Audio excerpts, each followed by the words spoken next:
The day began as usual: coffee, a morning walk, a light breeze that reminded Linda of her childhood. But an unexpected phone call shattered the peace. The caller: "Linda, I saw it at the auction. Your house is up for sale. Have you really decided to sell?" Lindag: "Auction. There must be some mistake. No one is selling our house." Her heart was beating faster. How could this be? The house had been in their family for generations and had always been considered a shrine. She immediately dialed her brother Eric's number. "Linda, Eric, what is this nonsense? Why is our house on the market?" "Eric, Linda, everything is under control. We couldn't afford to keep it. I made a decision." "Linda, I never agreed to this." Eric, instead of explaining, hastily ended the conversation. It was strange, but always open and friendly. Today he seemed distant and anxious. Linda sat down at the kitchen table with her arms around her head. Memories came flooding back.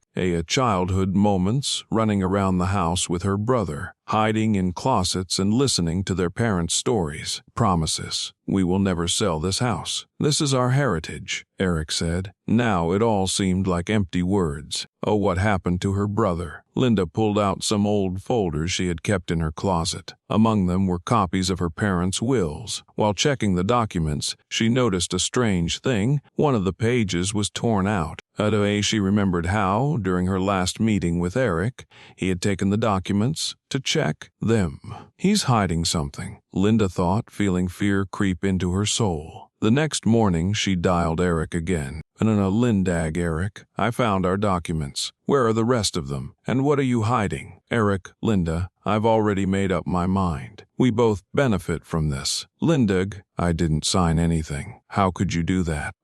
The conversation ended without explanation. Eric had been avoiding responsibility, but now Linda was sure something had gone wrong. Linda decided to go to the family home. What she saw shocked her. The new owners had already started moving in. The old furniture, which held the history of their family, had been thrown away. She could not hold back her tears. "This can't be true," Linda whispered. Linda stayed in the yard, watching her family heritage disappear. Linda and Eric were not just brother and sister. Their story was intertwined with years of memories, love, and struggle for a place in the sun. However, there were invisible cracks behind the facade of a perfect family. Linda had always been the older sister who took care of Eric. She worked as an accountant in a small company, never had children, but was always the family's support. Character: responsible, stubborn, able to take a punch. Attitude towards homing for Linda. The family home was a symbol of their unity and a hope for preserving their heritage. Motivation: Linda wanted everything their parents built to be passed on to future generations. However, after her parents died, Linda felt her world begin to change. She noticed that Eric was becoming more and more distant. Eric had always been the life of the party, the younger brother who easily got along with everyone. He worked in sales, dreamed of owning his own business, and often took on risky projects. Personality: charismatic, resourceful, but prone to impulsive decisions. Attitude towards homing Eric: the house was just a property that could be sold for money. Motivation: he wanted to provide for himself and his family, even if it meant sacrificing his sister. However, his ambition sometimes bordered on recklessness, which often caused conflicts with Linda. The house in question stood on a quiet street in the suburbs. Their parents had bought it after World War II, when they dreamed of a quiet and happy life for their children. Memories: evenings by the fireplace, holidays, children's laughter.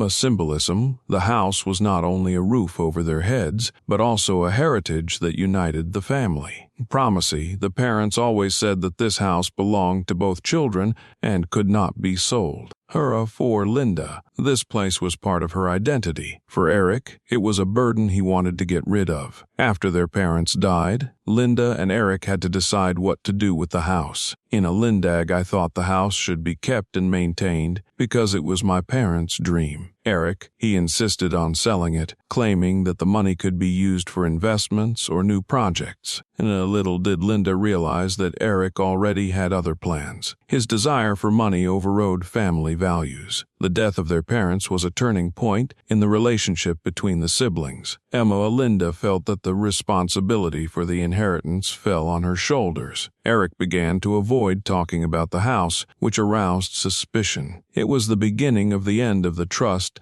they had built over the years. While Linda clung to the memories, Eric saw the house as a way to solve his financial problems. Linda couldn't shake the feeling that something was wrong with Eric. His evasive answers, constant calls, and unwillingness to discuss the future of the house made her more and more suspicious. Her anxiety grew into a desire to get to the bottom of it. Linda decided to talk to Eric directly. She invited him to lunch at their favorite family restaurant. "Eric, you know I always trust you, Linda, but I have a lot on my plate right now." "Linda, Eric, we have to decide what to do with the house. I want to understand why you are avoiding this topic so much." However, Eric avoided giving direct answers. He only assured her that everything would be fine and asked for some time. Linda decided not to push, but her suspicions only grew. The next day, Linda decided to look through the papers her parents had left behind. She found an old will where the house was transferred to both of them in equal shares. However, there was no mention in the documents of any recent changes or possible sale. Linda began to notice that Eric was spending more and more time with new friends. Head began to appear at expensive events that were clearly beyond his financial means. His social media pages were full of photos from elite places, although he had no inclination to such a lifestyle before. Linda decided to find out more about what Eric was doing. She visited their neighbors who had known the family for many years. "Neighbor Mrs. Green, I saw strangers come to the house several times. They looked like businessmen." Linda, are you sure? "Eric didn't tell me anything." "Mrs. Green, I thought you knew everything." They looked at the house as if they were planning to do something with it. These words were the first real proof for Linda that Eric might have been going behind her back. Linda recalled how, as children, she and Eric shared everything equally, from toys to sweets. She always thought he was honest and open, remembering how they painted together on the old veranda, dreaming that one day they would celebrate their children's weddings here. Contrast, now this veranda was empty, and the memories seemed distant and painful. Linda realized that she needed proof. She decided to contact a lawyer to check if there had been any changes to the house's documents. The lawyer promised to check everything, but noted that such processes can take time. Meanwhile, Linda felt that her patience was running out. The lawyer Linda had contacted finally found time to meet with her. Linda sat in his office, wringing her hands with excitement. "The lawyer, I was able to check your documents. It seems that your brother did indeed change the ownership of the house. Everything was done legally, but without your involvement." "Linda, how is that possible? We had joint ownership. Wasn't my signature required?" The lawyer, "It seems he used a power of attorney you signed a few years ago. Do you remember that document?" Linda felt her chest tighten.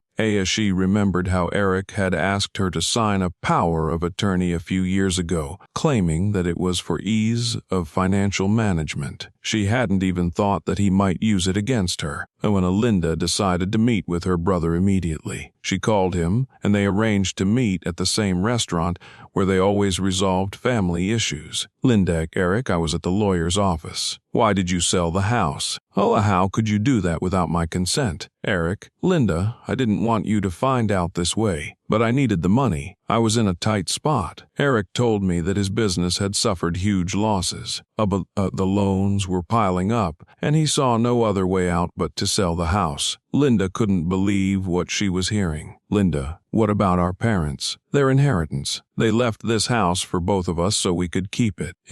Eric, do you think it was easy for me? I didn't want to, but there was no other way." His words sounded sincere, but in Linda's eyes they only added fuel to the fire. She remembered how many times she had supported her brother in his endeavors, how she had trusted him, and now it all seemed like a betrayal. Eric tried to explain that he had planned to return the money and buy the house back, but the situation had gotten out of hand. He admitted that part of the money was used to pay off debts, and the rest was invested in a risky project that didn't pay off. "Eric, I thought I would fix everything. but now I don't know what to do. Listening to her brother, Linda had mixed emotions. On the one hand, she could see his despair, but on the other hand, she couldn't forgive him for betraying her trust.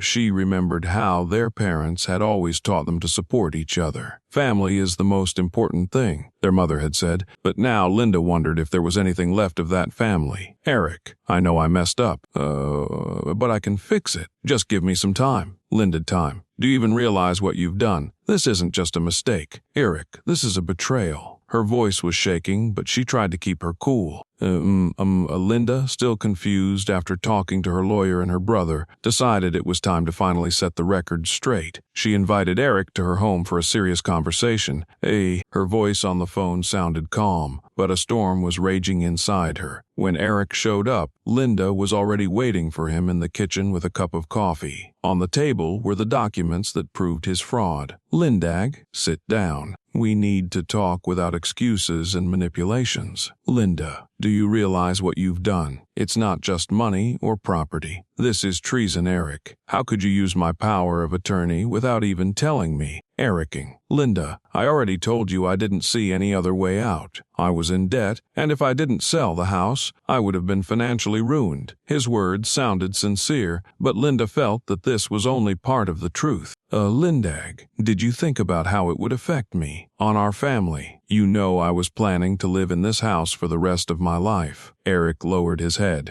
and he seemed to realize the depth of his mistake, but Linda's words only made him feel more guilty. Eric, I know it was wrong, but I really wanted to fix it. It just got out of hand. Linda could not contain her emotions. Linda, do you remember how our parents worked their whole lives to leave us this house? It was their legacy, their gift to us, and you just destroyed it. Ericing, I know.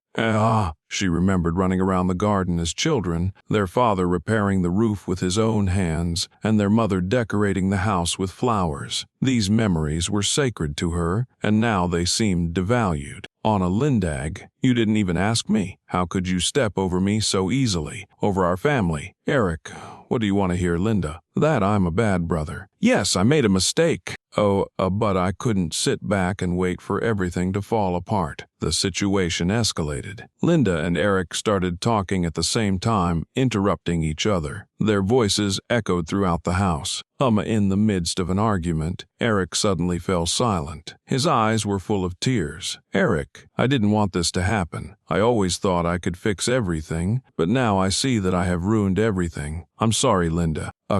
Linda was touched, but still couldn't accept his apology. Linda, forgive. It's not that simple, Eric. You've broken my trust. I don't even know if I can ever trust you again. Should Linda forgive Eric? Does he deserve a second chance? After the emotional confrontation, Linda could not find peace. Her heart was full of suspicions that would not let her rest. Documents, conversations with Eric, and memories all added up to an incomprehensible puzzle. Linda, I have to find out why he did this. Something is not right. She decided to conduct her own investigation. Her first step was to meet with a longtime family friend, Mr. Roberts, a lawyer who had once helped their parents with their inheritance. Mr. Roberts' office had a cozy atmosphere, but Linda was too nervous to enjoy it. Mr. Roberts, Linda, I'm glad you came in. What's wrong, Linda? I need your help. I want to know what's behind the sale of the house. There are things that are bothering me.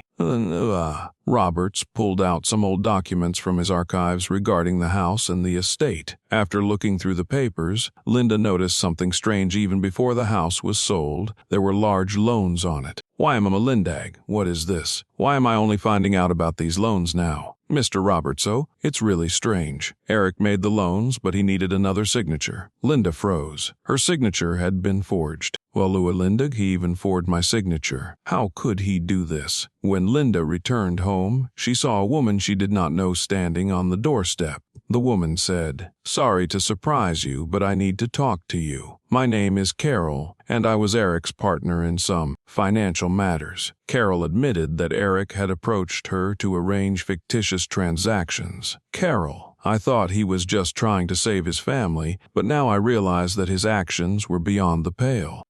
Carol handed Linda documents that proved that Eric had used the money not only to pay off his debts, but also for his own business, which had failed. Lindig, not only did he betray me, but he destroyed our inheritance for his own benefit. This information made Linda angry. She could not wait any longer. Linda realized that she could not back down, and she decided to call Eric for a frank conversation to put this story to once and for all. Linda sat in her favorite chair, holding the documents Carol had handed her. Her mind was filled with memories her childhood with her brother, their shared dreams, their promises to never betray each other. But now it all seemed distant and alien. Linda, how did we get to this point? And why did Eric do this to me? She knew it was time to make a decision, forgive her brother, try to salvage the remnants of the relationship, or fight for justice and risk losing him completely. Linda decided to consult with her close friend Susan, who had always been her moral support. Susan, Linda, I know how hard this is, but you have to think about yourself. If you keep letting people step over you, you'll never find peace. Anna, Lindag, but he's my brother. I'm afraid he'll ruin everything if I have an open conflict. Susan, you have already lost almost everything because of his actions. The question is, are you ready to lose yourself?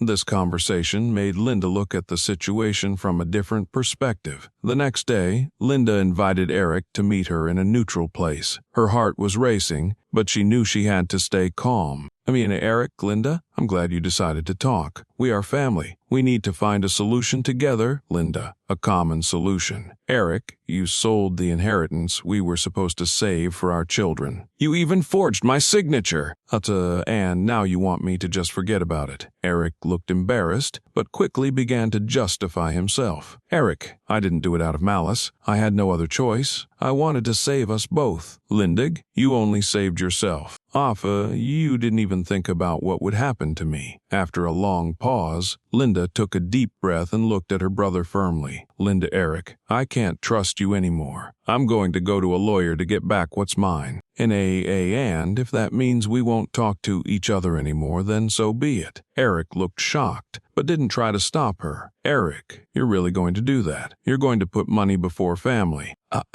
Lindig, I didn't put money before family. You did. Linda felt like a heavy weight had been lifted from her heart. She had made a choice that required extraordinary courage. But at the same time, she knew that there were many more challenges ahead. Linda, I'm not going to let anyone else control my life. It's time to protect what's left. After an emotional confrontation with her brother Eric, Linda felt devastated. Her decision to seek legal counsel and protect her rights was a turning point, but it also left a deep mark on her heart. Linda said, I did what I had to do, but why does it hurt so much? She sat in her house, surrounded by memories of the times when their family was united. All of this now seemed like pieces she could never pick up again. Linda did not expect her friends and colleagues to support her through this difficult time. Susan, Linda, you did the right thing. You could no longer afford to live in the shadow of other people's mistakes. Lindag, but it feels like a betrayal. I lost my brother. Susan, sometimes you have to lose others to find yourself. Her friends helped Linda see that life goes on, even if the paths become thorny. One day, Linda opened an old diary she had kept in her youth. In it, she found entries about her dreams, traveling, owning her own business, helping people. Linda said, why did I forget all this? I always wanted more.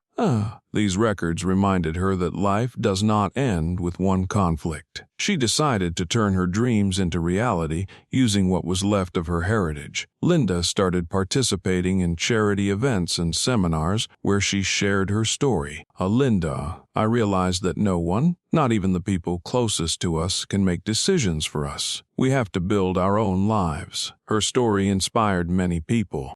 People came up to her after her speeches, thanking her for her sincerity and courage. One evening, Linda was standing on the balcony of her new home, watching the sunset. Her phone rang. It was Eric. She looked at the screen, hesitating to answer. Linda, maybe this is a chance to make things right, or it could be another trap. She took a deep breath, but the call stopped. Linda decided she would not live in the past anymore. I am a Lindag. I am ready for a new life. I will go forward even if I have to go alone. Subscribe to the channel, leave comments, and share your thoughts. Thank you for watching.